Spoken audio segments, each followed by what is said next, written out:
Assalamualaikum warahmatullahi wabarakatuh.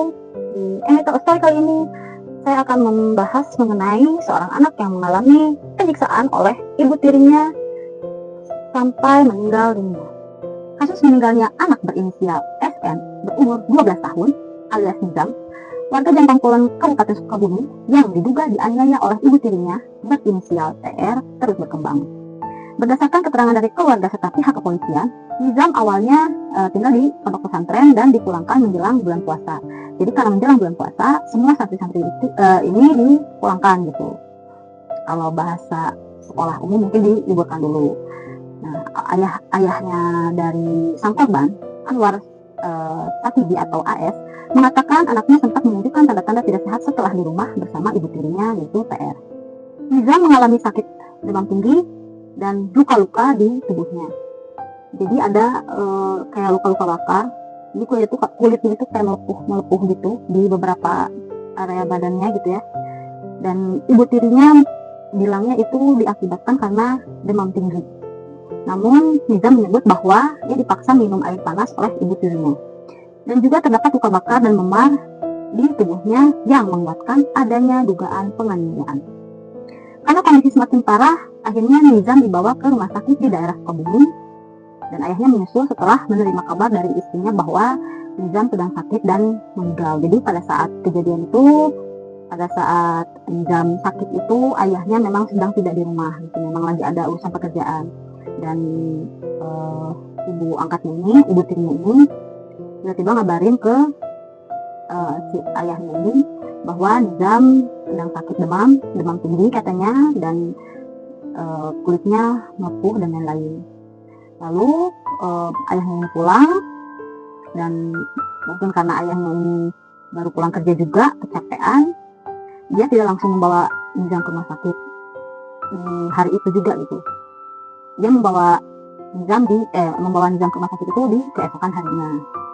Namun tidak lama setelah dibawa ke rumah sakit, Nizam akhirnya meninggal dunia di RSUD Jampang Kulon pada 19 Februari 2026 akibat luka dan kondisi yang diperburuk oleh dugaan kekerasan fisik, yang memicu kecurigaan keluarga muncul ketika dokter menjelaskan secara medis bahwa luka-luka pada tubuh Nizam tidak sesuai dengan penjelasan awal dari keluarga. Ya, itu yang tadi yang dibilang sama ibu tirinya, bahwa Nizam ini demam, panas tinggi, saking panasnya gitu, mengakibatkan kulitnya jadi melepuh gitu.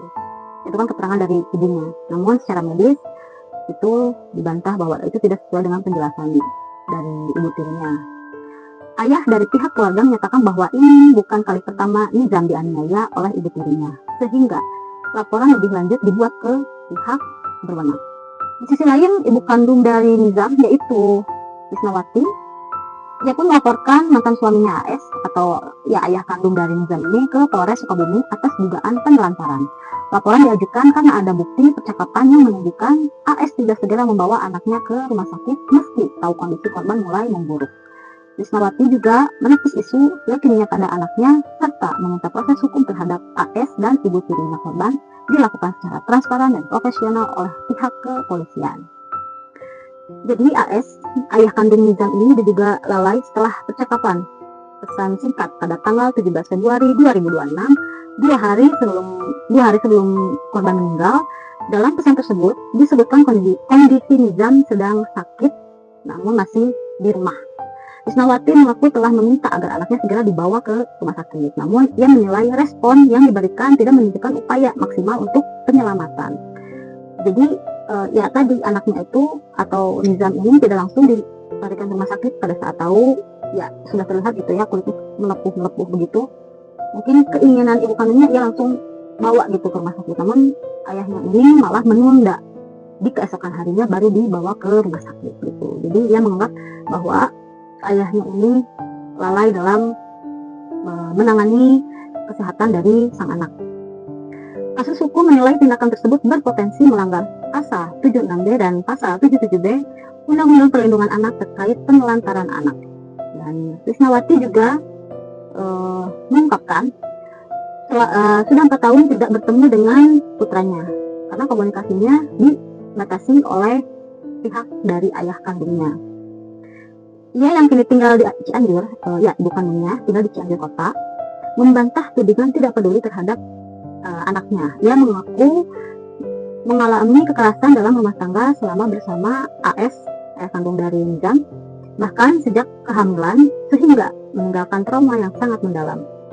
Terkait kabar bahwa Nizam disebut mengidap leukemia, Rismawati mengaku hanya mendengar informasi dari ibu tirinya, dan Rismawati meragukan kebenarannya karena selama Nizam masih dengan ibu kandungnya tidak ada tanda-tanda bahwa anaknya ini mengidap leukemia. Dan ya mungkin karena insting ibu juga kali ya, insting dari seorang ibu kandung gitu.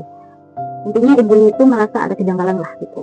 Dan selain melaporkan AS, ayah kandung dari korban, atas dugaan penelantaran, kuasa hukum juga menginformasikan adanya laporan terpisah terhadap ibu tirinya korban atas dugaan pembunuhan berencana. Dan menurut keterangan dari ayahnya Nizam ini, sebetulnya beliau tidak mau anak ini diotopsi, namun demi demi terungkap kebenaran penyebab dari kematian sang anak, akhirnya Nizam diotopsi dan prosesnya pun sampai sekarang masih berjalan gitu. Ya, mereka berharap aparat penegak hukum dapat mengusut perkara ini secara objektif dan transparan. Semoga proses hukum dari kasus meninggalnya Nizam, anak 12 tahun ini, berjalan profesional agar kebenarannya terungkap. Ya, itu dia kronologi dari kematiannya Nizam, seorang anak 12 tahun yang diduga dianiaya oleh ibu tirinya. Jika memang terbukti ibu tirinya ini bersalah, semoga pelaku diberikan hukuman yang setimpal atau hukuman yang seberat-beratnya. Ya, karena aku pun seorang ibu ikut merasakan gitu ya. Sudah lama tidak jumpa gitu dengan anaknya. Ibu kandung ini kan sudah lama tidak jumpa, bukan hampir sih, memang tidak jumpa 4 tahun, bahkan komunikasinya pun sangat terbatas. Tahu-tahu dikabarkan anaknya sudah meninggal gitu. Ya, aku aja dengarnya hancur gitu. Aku pun sama-sama seorang ibu yang punya anak jauh gitu, nggak bisa komunikasi sama sekali, ikut merasakan apa yang dirasakan oleh ibu kandung dari Nizam ini gitu. Ya, sekian cerita mengenai Nizam. Semoga cerita kali ini ada hikmahnya. Dan terima kasih buat yang sudah menyaksikan, sudah meluangkan waktu untuk mendengarkan cerita dari Story kali ini. Assalamualaikum warahmatullahi wabarakatuh.